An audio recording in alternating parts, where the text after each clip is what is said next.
Hello friends, आइए labour costing का और एक क्वेश्चन हम लोग यहाँ पे ले रहे हैं। ठीक है, बोर्ड पे मैंने एक क्वेश्चन लिया समझाने के लिए और इसमें हम लोगों को क्या फाइंड आउट करना है पहले आप ये देख लो।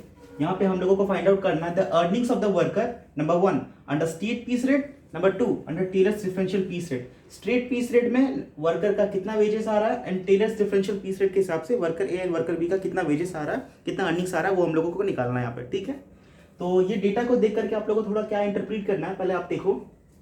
जो लेबर ए है हमारा, उसने एक्चुअली 1300 यूनिट्स प्रोड्यूस करके दिया है एक दिन में, है ना।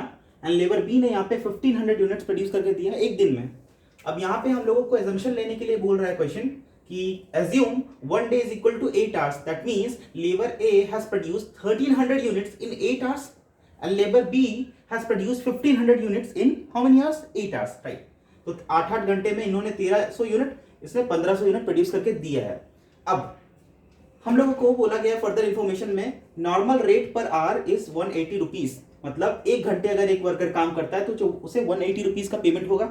ठीक है, स्टैंडर्ड टाइम पर यूनिट, ये हमारे लिए बहुत इंपॉर्टेंट है इस क्वेश्चन को सॉल्व करने के लिए। स्टैंडर्ड टाइम पर यूनिट है 20 सेकेंड्स, यानी कि जो स्टैंडर्ड टाइम फिक्स कर दिया गया है फैक्ट्री के द्वारा, है ना, that a worker need to produce 1 unit in 20 seconds. 20 seconds के अंदर में एक यूनिट कंप्लीट हो जाना चाहिए। This is nothing but the standard time per unit 20 seconds. ठीक है, ये कैलकुलेशन बहुत इंपॉर्टेंट है सम को सॉल्व करने के लिए। तो आइए हम लोगों को पहला क्या निकालना है यहाँ पे, स्टेट पीस रेट। ठीक है, इसको मैंने आपको प्रीवियस वीडियो में समझाया था। अगर क्वेश्चन हमसे ये पूछे कि स्ट्रेट पीस रेट के हिसाब से वर्कर को कैसे पेमेंट होगा, तो स्ट्रेट अवे आपको क्या करना है, नंबर ऑफ पीसेस देखना है, रेट पर पीस देखना है, मल्टीप्लाई कर देना and you will get the wages. So that's very clear. क्या करना है आपको, नंबर ऑफ पीसेस देखना है कि एक वर्कर ने कितने नंबर ऑफ पीसेस प्रोड्यूस किया, उससे आपको रेट पर पीस, है ना, वो मल्टीप्लाई कर देना है। This will give you earnings of worker. ठीक है, तो पहले हम लोग वो सॉल्व कर लेते हैं, फिर हम लोग टेलर्स डिफरेंशियल पीस रेट में चलेंगे। ठीक है, now before solving straight piece rate कुछ कैलकुलेशन जरूरत पड़ेगा। ठीक है, जो मैं यहां पे लिख रहा हूं, calculation of earnings of workers under straight piece rate, मैं शॉर्टकट में लिख दे रहा हूं। ठीक है, एसपीआर, स्ट्रेट पीस रेट। चलो मैं यहां लिख रहा हूं पर्टिकुलर्स, यहां मैं लिख रहा हूं ए वर्कर बी। ठीक है, अब देखो मैंने क्या बोला, स्ट्रेट पीस रेट के हिसाब से वेजेस कैसे निकलेगा, अर्निंग कैसे निकलेगा, स्ट्रेट अवे पीस के साथ में आपको रेट पर पीस मल्टीप्लाई करना पड़ेगा। रेट पर पीस के साथ में नंबर ऑफ पीसेस मल्टीप्लाई करना पड़ेगा। तो मैं यहां पे लिख रहा हूं नंबर ऑफ पीसेस। ए ने कितना number of peace actually produce किया है, 1300। बी ने एक्चुअली कितना नंबर ऑफ यूनिट प्रोड्यूस किया है, 1500। Now let me remind you friends, straight piece rate के अंदर में एफिशिएंसी को कुछ भी इंपॉर्टेंस नहीं देते। आपको ये बात ध्यान पे रखना है कि कोई ज्यादा अगर एफिशिएंट वर्कर है तो उसको ज्यादा पेमेंट होगा, कोई कम एफिशिएंट वर्कर है तो कम पेमेंट होगा। No, we are not going to do this, right. Efficiency हम लोग कहां पे देखेंगे, यहाँ पे एफिशिएंसी को यहाँ पे नजर दिया जाएगा। ठीक है, स्ट्रेट पीस रेट के अंदर में हम लोग कुछ भी एफिशिएंसी को इंपॉर्टेंस नहीं देते, तो यहाँ पे मैंने एफिशिएंसी को इंपॉर्टेंस नहीं देना है। ठीक है, नंबर ऑफ पीसेस कितना है, ए का 1300, बी का है 1500। अब मैं यहाँ पे लिख रहा हूँ रेट पर पीस। कंपनी ने या फिर फैक्ट्री ने एक पीस के लिए कितना रेट डिटरमाइन करके रखा है, देखो क्वेश्चन में दिख रहा है क्या, ये रहा क्वेश्चन, ये इंफॉर्मेशन आप देखो, ये दोनों इंफॉर्मेशन, इन दोनों इंफॉर्मेशन को यूज करके आपको क्या निकालना पड़ेगा, रेट पर पीस। ठीक है, इन दोनों इंफॉर्मेशन को यूज करके आपको क्या निकालना है, रेट पर पीस। वो कैसे निकलेगा ध्यान से देखो, अच्छे से सीखना, कंसेप्चुअली सीखना। ठीक है, कोई रूल मत लगा देना हमेशा, क्योंकि बहुत बार क्वेश्चन में आपको चेंजेस मिलेंगे और अगर आप रट्टाबाजी वाला रूल लगा दोगे तो फंस जाओगे। ठीक है, ध्यान से समझना। देखो यहां पे normal rate per hour is 180, मतलब 1 आवर काम करने से आपको ₹180 का पेमेंट होगा, right. It's that very clear. एक घंटे काम करोगे 180 रुपीज का पेमेंट होगा, कोई दिक्कत नहीं है, आराम से। फिर देखो standard time per unit is 20 seconds, मतलब आप 20 सेकेंड्स के अंदर में आपको बोला गया है कि 1 यूनिट प्रोड्यूस करके दो। Can I ask you 1 minute के अंदर में कितना यूनिट प्रोड्यूस करने को बोला गया होगा, ऑफ कोर्स 3। कैसे बोला, 20 सेकंड के अंदर में एक यूनिट, तो 60 सेकंड के अंदर में यानी कि 1 मिनट के अंदर में 3 यूनिट बनाने को बोला गया होगा। तो मैं आपको पूछ सकता हूं क्या 1 आवर के अंदर में कितना यूनिट बनाने को बोला गया होगा, ऑफ कोर्स 3 × 60 दैट इज 180। मतलब दिस इज व्हाट 180 यहाँ पे क्या सिग्निफाई कर रहा है, 180 यहाँ पे हमें ये बतलाता है कि जो स्टैंडर्ड नंबर ऑफ आउटपुट होना चाहिए 1 आवर के अंदर में वो 180 है ना। क्योंकि मैंने किसकी हेल्प से निकाला हूं, ये 20 सेकंड्स की हेल्प से ये 180 तक पहुंचा हूं। ये 20 सेकंड्स क्या था, एक यूनिट को प्रोड्यूस करने का स्टैंडर्ड टाइम, तो 180 यूनिट्स को प्रोड्यूस करने का स्टैंडर्ड टाइम कितना है, 1 आवर। मतलब standard time for 180 units is equal to 1 our.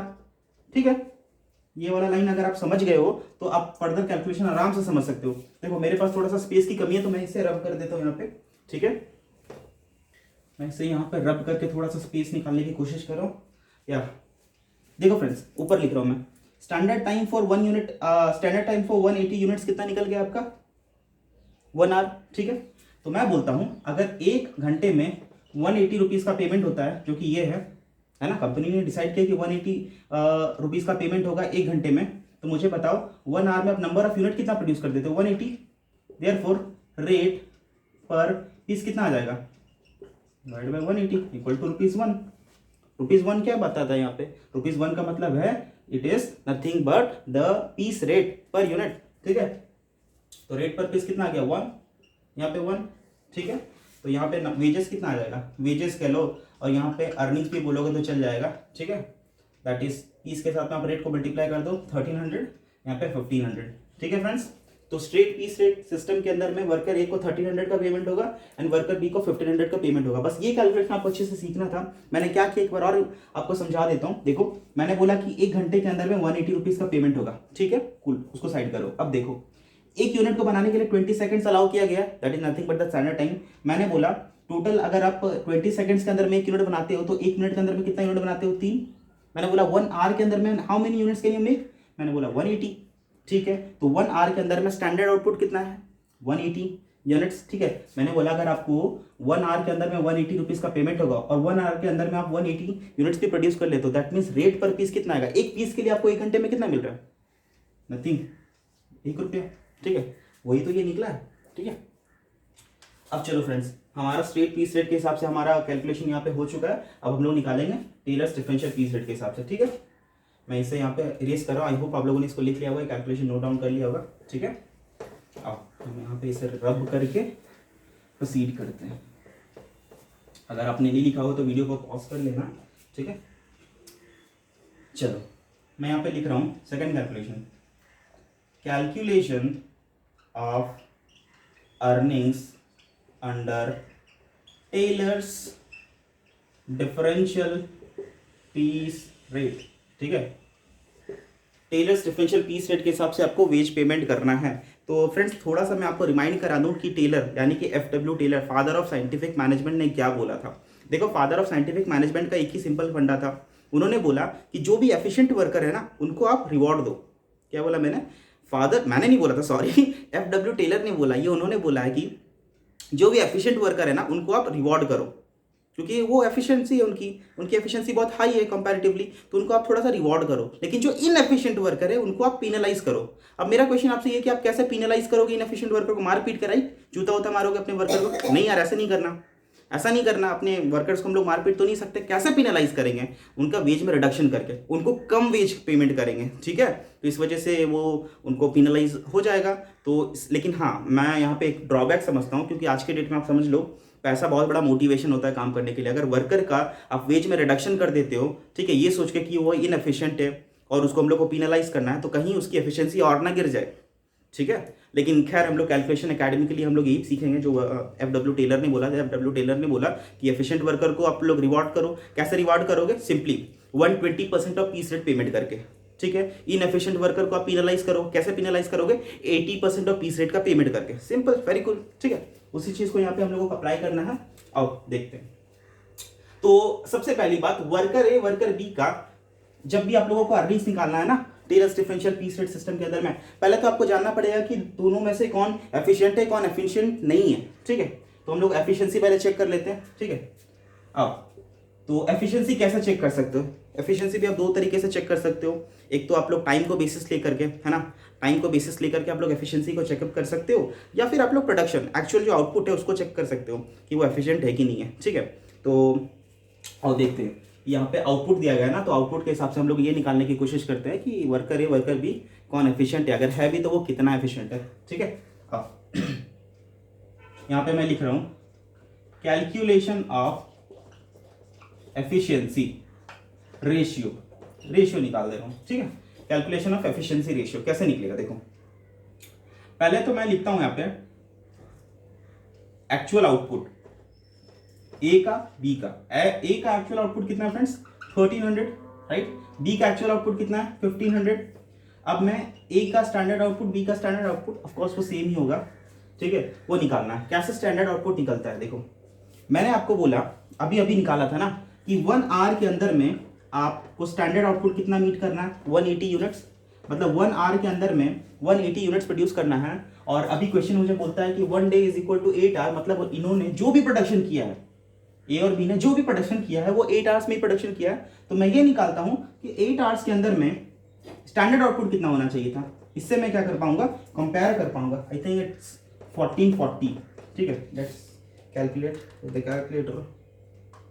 या 1440 units, 1440 unit was the standard output that was expected from worker A and worker B, but worker A produced 1300 units and worker B produced 1500 units. That means it is very clear worker B तो efficient है लेकिन worker A की efficiency कम है, ठीक है।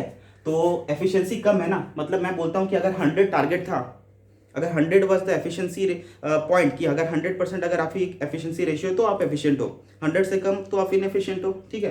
तो यहाँ पे हम लोगों का एफिशिएंसी कैसे निकलेगा बताओ, actual output by standard output कर करके, ठीक है।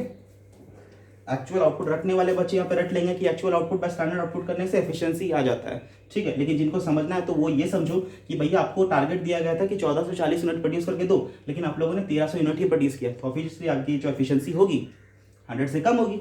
100 से कम करने के लिए हमको क्या करना पड़ेगा, इस तरीके से अपने कैलकुलेशन में फिगर्स को डालना पड़ेगा जिससे एफिशिएंसी 100 से कम है। वो कैसे आएगा, 1300 बाय 1440 करने से, ठीक है, इंटू 100 कर दो, कितना आ रहा है ये 1300 डिवाइड बाई, ऑफकोर्स ये 100 से कम ही होगा, यस ये 90.27% आ रहा है, ठीक है। और इन भाई साहब का वर्कर बी का मैं कैलकुलेट कर लूँ, ये आ गया आपका 104.167%, ठीक है।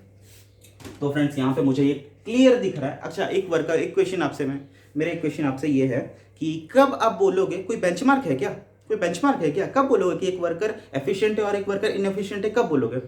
मैं आपको बता रहा हूँ, जब एक वर्कर की एफिशिएंसी रेशियो 100 या 100 से ज़्यादा होगी ना तब आप बोलोगे कि वो एफिशिएंट है। बट अगर एक वर्कर है जिसकी एफिशिएंसी 100 से कम है ना तो उसको इनएफिशिएंट बोलोगे, ठीक है।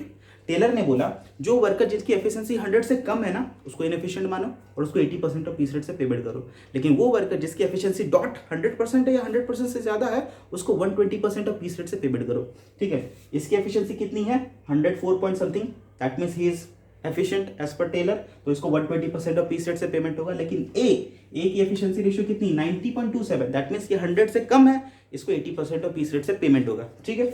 आओ मैं यहाँ पे लिख रहा हूँ पर्टिकुलर्स ए बी, ठीक है। इसका एप्लीकेबल पीस रेट कितना होगा बोलो तो। वैसे तो piece rate standard piece rate 1 था, इसका भी 1 था, अभी मैंने थोड़ी देर पहले कैलकुलेशन किया था, ठीक है। वीडियो को रिवाइंड करके फिर से देख लेना अगर आपको मन है तो, या अगर आप समझ गए तो वेल एंड गुड। तो ए को जो मिलेगा, ए को 80% ऑफ पीस रेट से मिलेगा पेमेंट। पीस रेट तो इतना है, उसका 80% मैंने कर दिया, या था 0.80 पर पीस। एंड जो बी है उसकी एफिशिएंसी सिंस ज़्यादा है 100 से तो उसको 120% ऑफ पीस रेट से पेमेंट होगा, दैट मीन्स 1.2 पर पीस के हिसाब से पेमेंट होगा। अब एक्चुअल आउटपुट देख लो। अभी एक बच्चे का डाउट आया था, मैं जब लाइव क्लासेस ले रहा था कुछ दिन पहले, उसका डाउट क्या था मालूम कि सर यहाँ पे जो आप लिख रहे हो ना एक्चुअल आउटपुट क्यों लिख रहे हो, स्टैंडर्ड आउटपुट क्यों नहीं लिख रहे हो। बेटा बात ऐसी है कि आप जो पेमेंट करते हो ना हमेशा एक्चुअल आउटपुट के लिए पेमेंट करते हो, स्टैंडर्ड आउटपुट के लिए थोड़ी पेमेंट करोगे। स्टैंडर्ड तो कई बार अचीव होता है, कई बार अचीव नहीं हो पाता, कई बार वर्कर स्टैंडर्ड को मीट नहीं कर पाते, स्टैंडर्ड से बहुत कम प्रोडक्शन करते हैं, कई बार वर्कर स्टैंडर्ड से खूब ज़्यादा प्रोडक्शन करते हैं। तो ऐसा नहीं कर सकते कि भाई हमेशा स्टैंडर्ड यूनिट के लिए प्रोडक्शन करेंगे, स्टैंडर्ड यूनिट का पेमेंट करेंगे, नहीं ऐसा नहीं होता। वर्कर जो जितना ज़्यादा प्रोडक्शन किया है उसको उतना ज़्यादा पेमेंट होगा, कोई कम प्रोडक्शन किया है तो कम का पेमेंट होगा, सिंपल लॉजिक, ठीक है। तो यहाँ पे रेट जो एप्लीकेबल रेट है उससे मल्टीप्लाई कर दो, आपको यहाँ पे अर्निंग्स आ जाएगी, ठीक है। ये 1300 का अगर मैं 0.8 से मल्टीप्लाई कर दूँ तो 1040, एंड अगर मैं 1500 को 1.2 से मल्टीप्लाई कर दूँ तो 1800 आ रहा है, right. So friends here we complete the question, ठीक है। Worker A and worker B का जो अर्निंग आ रहा है under Taylor's differential piece rate वो कितना आ रहा है 1040 एंड 1800 रिस्पेक्टिवली, ठीक है। तो फ्रेंड्स यहाँ पे जो ये सेकंड पॉइंट था ना, टेलर्स डिफरेंशियल पीस रेट, यहाँ पे बस आपको ये वाला कैलकुलेशन सीखना था। सबसे पहला स्टेप याद रख लेना, मेरिक मल्टीपल पीस रेट हो या टेलर्स डिफरेंशियल पीस रेट हो, दोनों में से कोई भी पीस रेट में चलो यार, एफिशिएंसी जो चेक करनी पड़ेगी ना, एफिशिएंसी चेक करने के लिए आप देख लेना क्वेश्चन का इन्फॉर्मेशन के हिसाब से आप टाइम में निकालना चाहते हो एफिशिएंसी या आउटपुट में निकालना चाहते हो। अगर आउटपुट में निकालना चाहते हो तो एक्चुअल आउटपुट पर स्टैंडर्ड आउटपुट करोगे। ऐसा क्यों, मैंने भी बताया, ठीक है। ऐसा करते ही आपको एफिशिएंसी दिख जाएगा। और विद उनका जो स्लैब उन्होंने बना के रखा है कि 80% से कम, अगर 100% से कम होगी एफिशिएंसी तो 80% ऑफ पीस रेट, 100 या 100 से ज़्यादा होगी एफिशिएंसी तो 120% ऑफ पीस रेट से पेमेंट होगा। वो चीज़ को आपको अप्लाई करना है और अर्निंग्स निकाल करके दे देना और मार्क्स लेकर के चले आना, ठीक है।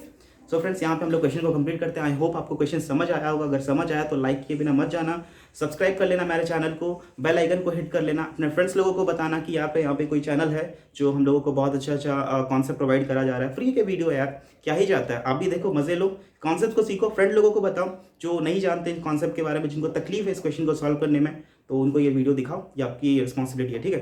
Thank you so much, bye bye.